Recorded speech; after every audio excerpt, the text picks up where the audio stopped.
this is my review of that time I got reincarnated as a slime.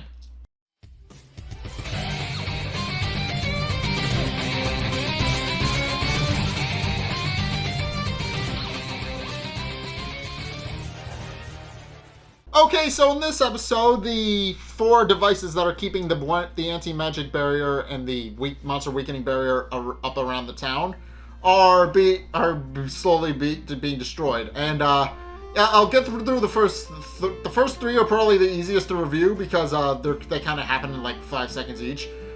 With the 4th one being the bulk of the main episode. So yeah, it starts. So yeah, it does, and exactly as I said, it takes like several seconds for each of the different parties to dispel their assignments.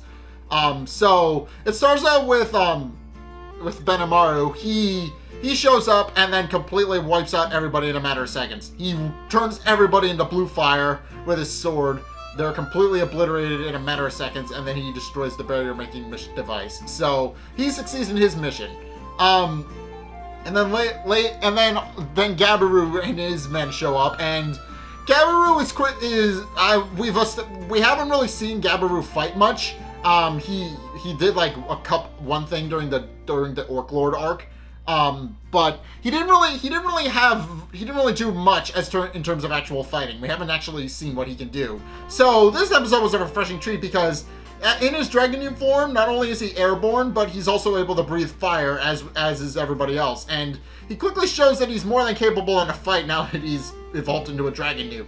So yeah, needless to say, he takes out the group in a couple of hours with the help from his men who try to use anti-air magic to take him and his forces down, but are way too slow at it and they die. And then the third group is led by Sui and Suka. And they quickly deal with their group. They literally just use the spiderweb technique that Rimuru taught them, and completely decimate them in a matter of seconds by just slicing them into ribbons with spiderwebs and destroying the barrier that way. At which point, Sui and Suka remarked that the enemies weren't nearly strong enough for them to deal with, and Sui remarks that Rimuru was right, and that the final group is the group that holds the Otherworlders. And sure enough, it's the group that Geld, Gobzo, and Hakorou are sent to deal with, as well as I forget what his name was, Rigurd, the son. Rigurd. So yeah, the four go to deal with them, and Rigurd and Gobzo make quick, short work of the soldiers. I said Gobzo, but it's Gobzo. Gobzo's the dead one. He'll come back in a couple of episodes, presumably. But they quickly deal with all the different soldiers. And as soon as Shogo sees them show up and see how strong they are, he finally decides, you know what, I'm going to go challenge them now. And then he goes in to fight Gobta, but Gobta remarks that he's not going to be Shogo's opponent, and Geld actually shows up and decides to fight him. And his fight is in the latter half of the episode. I'll get to him in a minute, but while Geld is dealing with Shogo, Hakorou actually goes to deal with Kyoya for a rematch, and Hakorou is very adamant on the fact that he's a sore loser and he's not going to let Kyoya win again. With Kyoya even remarking some boasts back at Hakorou, pointing out that it didn't go so well last time, but Hakorou is quick to point out that it isn't last time. And case in point, we actually see what Kyoya's skill is, and as it turns out, it enables him to move at hypersonic speeds and basically move through time, as it were. He's a lot faster than Hakorou seemingly is able to keep up, at least at first. But Hakorou easily deflects one of Kyoya's attacks, even in the stop time, as it were. And Kyoya quickly realizes he may be outmatched. At which point Hakorou points out that he's seen all of Kyoya's tricks, and that the same tricks aren't going to work on him again. At which point Kyoya decides to use another attack, this time launching the blade of his sword and multiplying it to just kind of fling a whole collage of blades straight at Hakorou. But Hakorou immediately takes them down, and Kyoya realizes that he may be in over his head. At which point Hakorou boasts that his skills aren't nearly strong enough, and that he's not going to be going easy on him this time around. At which point Kyoya remarks that Small Fry shouldn't talk, and then moves in for a killing blow, only to remarking that his skills enable him to actually see things a lot faster than the human eye can process, and that he's actually able to move a lot faster. But as it turns out, Hakorou sees right through it and unleashes a skill of his own, pointing out that that his vision should not be catching up with him. At which point, Hakorou unleashes a skill of his own, which cuts off Kyoya's head, and Kyoya quickly realizes that not only is he dead now, but that his skills don't seem to be wearing off. At which point, Hakorou remarks that he should use the borrowed time that his skills give him to reflect on all of his bad deeds, and then Kyoya dies. Back to the fight with Geld and Shogo. Shogo is keeping up pretty well with Geld, but Geld is no slouch. Geld is pretty formidable as an opponent due to the fact that he's an orc, in addition to having some unique skills of his own that were bestowed to him by Rimuru. And Shogo eventually, after getting a bit of a warm up, starts to complain that Geld isn't really fighting with him on fair footing, pointing out that Shogo is basically fighting with his bare hands, and that Geld should follow his example and also fight with his bare hands. But Geld is a little bit confused, pointing out that this is basically a war. Actually, it's not basically anything; it is a war, and remarks that Geld needs Shogo shouldn't be handicapping himself and should use all of the abilities at his disposal to fight back. At which point Shogo remarks that he's now properly warmed up and that he can now use Berserker at his full power. And sure enough, he does. He activates Berserker at his full power and is easily able to break Geld's shields that he has. And remarks that Geld isn't going to be able to stand up against him now that his shield is gone. At which point he gloats that Geld is just kind of standing there and taking it, and that Geld is going to die if he doesn't do something. And then Geld does a thing.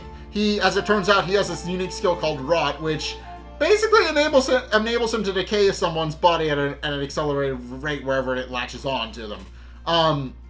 And Geld even points this out, pointing out that Berserker gives him offense, but not so much defense, and that he's now completely weak.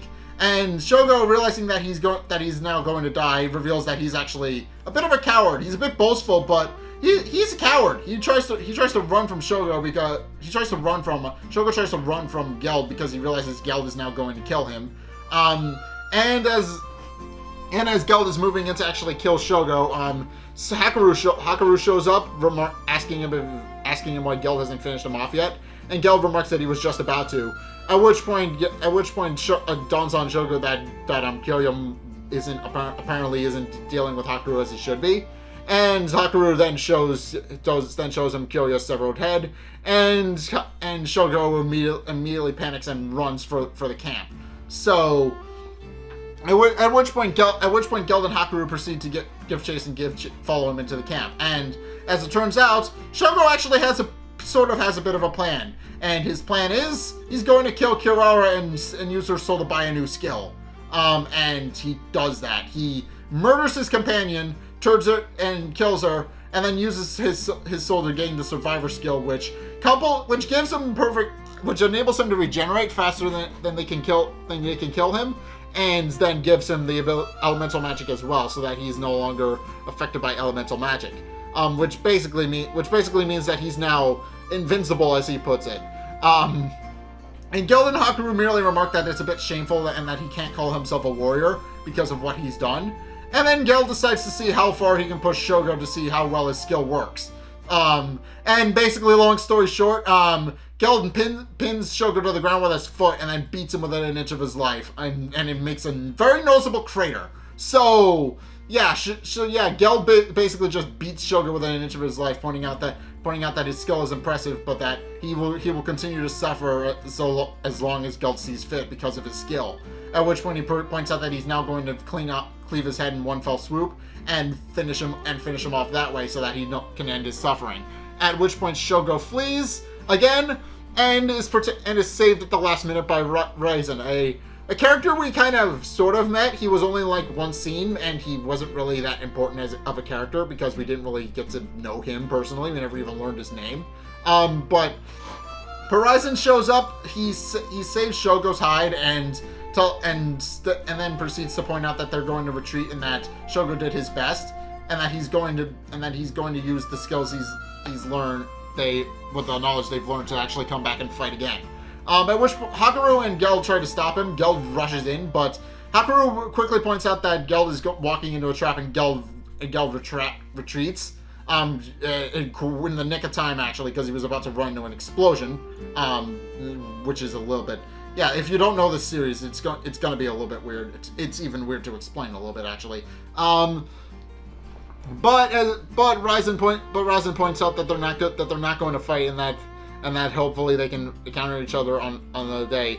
At which point Hakorou points out that they've angered their leader, and that they're not going to be able to escape for long, because Rimuru is already planning to go back to the camp and wipe everybody out, so they should really say their prayers while they can. Pointing out that they angered the one person they're not supposed to anger, and that they have Hakoru's sympathies because their death will not be painless. At which point, Ryzen says that they'll take his chances, and even remarks that Hinata should have dealt with him, but apparently he was wrong. And then he teleports the two back to camp. At which point Ryzen takes notice of Shogo's skills, pointing out that his new survivor skill is very useful and it seems to have healed up his wounds quite nicely. But then remarks that he's going to cast another healing spell on Shogo just to be sure that he's fine. Except not really. As it turns out, Ryzen plans to use Shogo as his body, and then basically defeats his soul so that he's just a unliving husk. At which point the captain of the squad shows up, and then remarks that they're going to do the body transfer. Ryzen points out that it was a little bit unfortunate that they couldn't give the Bewilder and Severer skills to the captain, pointing out that they could have benefited from them, but the commander merely remarks that that's fine, and that he'll just take another opportunity to gain some new skills next time. At which point Ryzen performs the visual to actually transform himself into Shogo, and takes over Shogo's body, with pointing out that now, in addition to his mind and his magic knowledge, he now has an invincible body. So now he's, as he puts it, he's strong in body and spirit and could easily take on a demon lord if he had to. But in any case, because now all four parties guarding the crystals are now gone, and all four crystals have been destroyed. Shuna and Mulam are able to actually put up the last shield that they need to keep everybody's soul in. At which point Rimuru begins to unleash his ultimate skill. And basically all he does is that he sets up an anti-magic barrier so that the group can't use magic anymore and fight back. And then he uses a bunch of water droplets and summons them inside the magic barrier. And then he activates his ultimate skill, which is what the episode is named after, Megiddo. And basically what Megiddo does is just an automated turret system. It blasts through all the water droplets, using them to refract itself as little lasers, and then it kills everybody instantaneously. And Rimuru just kind of sits back and waits for Megiddo to do its job as his soul count goes higher and higher. So yeah, this episode ends with Rimuru basically he's now going to ascend to become a demon lord, and indeed that's what the next episode is named. So yeah. Basically, long story short, Rimuru is going to become a demon lord now, which is exciting. Because that was something Rimuru had been planning to do for a couple of episodes now, and now the work is finally being put in. Rimuru can now finally take out the 10,000 people that he needs to power himself and give himself a new soul. And I would feel bad for the humans, except they kind of wiped out his entire his entire village and several of the people living in it. They just kind of came in, destroyed everything, and destroyed several of his loved ones. So yeah, they kind of don't deserve any mercy, really. They kind of had this coming. Rimuru just kind of showing up and wiping them out. That's completely within Rimuru's right. Rimuru's completely allowed to do that because he knows that they don't really deserve any sort of mercy. But yeah, now Rimuru's going to ascend to become a demon lord, and that's going to be fun and interesting to talk about. So yeah, hope you guys will see. Well, not next week because next week's April Fool's, but the week after that we'll see what happens now that Rimuru is a demon lord. But in any case, yeah, that's my review of That Time I Got Reincarnated as a Slime. What did you guys think? Let's get a discussion going in the comment section down below, or over on my Discord server, link in the description. Anyway, thank you guys so much for watching. If you enjoyed, be sure to like, comment, and subscribe. Also, be sure to follow me on Facebook and on Twitter in the description below. And also, be sure to check out my Patreon in the description below as well. It's only a couple bucks a month. It really helps me out, and you guys get access to a bunch of cool perks, and I'm always saying thanks, so be sure to check this out in the description below as well. Also, if you want to see more videos from me, then be sure to check out the videos linked in the end screen. The top video is the most recent video. It may or may not be this one. The bottom video is the video most recommended to you based on YouTube's algorithms and what you've already seen from me. So if you want to see more stuff that you like, be sure to check that bottom one out. But regardless of whether or not you do any or all of those things, thank you guys so much for watching. And until next time, I will see you guys in the next video. Peace!